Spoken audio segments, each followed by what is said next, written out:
Hi hello ನಮಸ್ತೆ, this is Megha Shekhar. Simple ಆಗಿ ಸಖತ್ ಟೇಸ್ಟಿಯಾಗಿ ಅಷ್ಟೇ ಕಡಿಮೆ ಸಮಯದಲ್ಲಿ ಮಟನ್ ಗ್ರೇವಿ ಹೇಗೆ ಮಾಡೋದು ಅಂತ ನೋಡೋಣ ಬನ್ನಿ. ಇದು ಚಪಾತಿಗೆ, ಪೂರಿಗೆ ಆ್ಯಂಡ್ ದೋಸೆಗಂತೂ ಬೆಸ್ಟ್ ಕಾಂಬಿನೇಷನ್ ಅಂತಲೇ ಹೇಳ್ಬೋದು. ಇವನ್ ರೈಸಿಗೆ ಕೂಡ ತುಂಬ ಚೆನ್ನಾಗಿರುತ್ತೆ. ಫಸ್ಟಿಗೆ ಕುಕ್ಕರ್ನ ಬಿಸಿಗಿಟ್ಟು ಬಿಸಿ ಆದ ನಂತರ 4 ಟೇಬಲ್ ಸ್ಪೂನ್ ಆಯಿಲ್ ಹಾಕಿ ಬಿಸಿ ಮಾಡ್ಕೊಳ್ಳಿ. ನಂತರ ಅದಕ್ಕೆ ಹೆಚ್ಚಿಟ್ಟಿರೋ 2 ಈರುಳ್ಳಿ ಮತ್ತು 5 ಮೆಣಸಿನ್ಕಾಯಿ ಹಾಕೊಂಡು ಫ್ರೈ ಮಾಡ್ಕೊಳ್ಳಿ.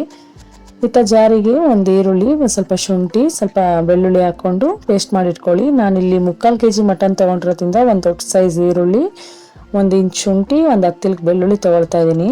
ಇದು 1 kg ಇಷ್ಟೇ ಕ್ವಾಂಟಿಟಿ ಸಾಕು. ಈರುಳ್ಳಿನ ಗೋಲ್ಡನ್ ಬ್ರೌನ್ ಬರೋವರೆಗೂ ಚೆನ್ನಾಗಿ ಫ್ರೈ ಮಾಡ್ಕೊಳ್ಳಿ. ನೀವು ಎಷ್ಟು ಚೆನ್ನಾಗಿ ಫ್ರೈ ಮಾಡ್ತೀರೋ ಮಟನ್ ಗ್ರೇವಿ ಅಷ್ಟು ಟೇಸ್ಟಾಗಿ ಬರುತ್ತೆ.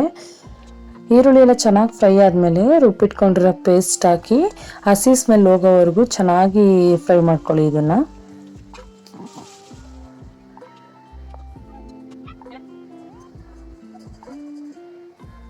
ಇದು ಚೆನ್ನಾಗಿ ಫ್ರೈ ಆದಮೇಲೆ ತೊಳೆದಿಟ್ಕೊಂಡಿರೋ ಅಂಥ ಮಟನ್ ಹಾಕಿ ಸ್ವಲ್ಪ ಉಪ್ಪು, ಅರಿಶಿನ ಹಾಗೆ ಟೊಮೊಟೊ ಕೂಡ 2 ಟೊಮೊಟೊ ಕೂಡ ಹಾಕಿ ಚೆನ್ನಾಗಿ ಮಿಕ್ಸ್ ಮಾಡ್ಕೊಳ್ಳಿ.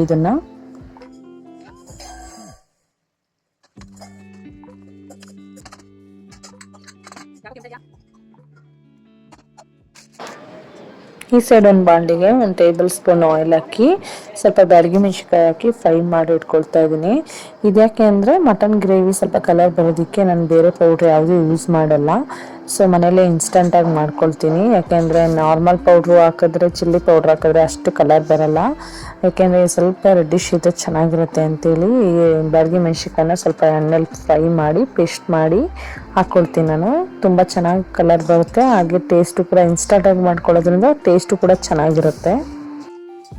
ಇದು ಆಪ್ಷನಲ್ಲು, ಕಲರ್ ಬೇಕಿದ್ರೆ ಮಾತ್ರ ಮಾಡ್ಕೋಬೋದು, ಇಲ್ಲಾಂದರೆ ಏನು ಅವಶ್ಯಕತೆ ಇಲ್ಲ.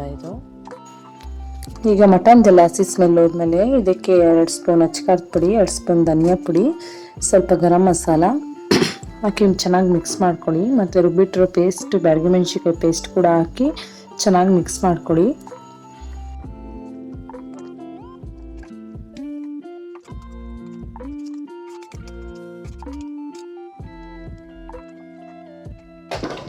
ಫೈನಲಿ ನಾನು ಇದಕ್ಕೆ ರುಬ್ಬಿಟ್ಕೊಂಡಿರೋಂಥ ಧನಿಯಾ ಸೊಪ್ಪಿನ ಪೇಸ್ಟ್ ಹಾಕ್ಕೊಳ್ತೀನಿ. ಇದು ಹಾಕೋದ್ರಿಂದ ಟೇಸ್ಟ್ ಚೆನ್ನಾಗಿರುತ್ತೆ.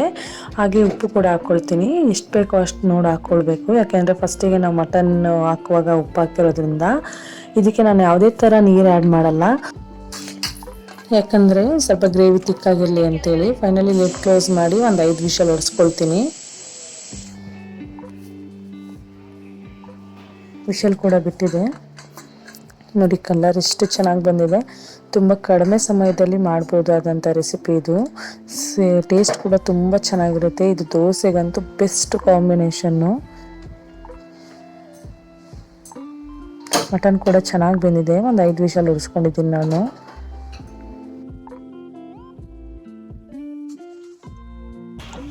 ನನ್ನ ಈ ರೆಸಿಪಿ ಇಷ್ಟ ಆಗಿದ್ರೆ ಪ್ಲೀಸ್ ಲೈಕ್ ಮಾಡಿ, ಶೇರ್ ಮಾಡಿ, ಸಬ್ಸ್ಕ್ರೈಬ್ ಮಾಡಿ. Thank you for watching.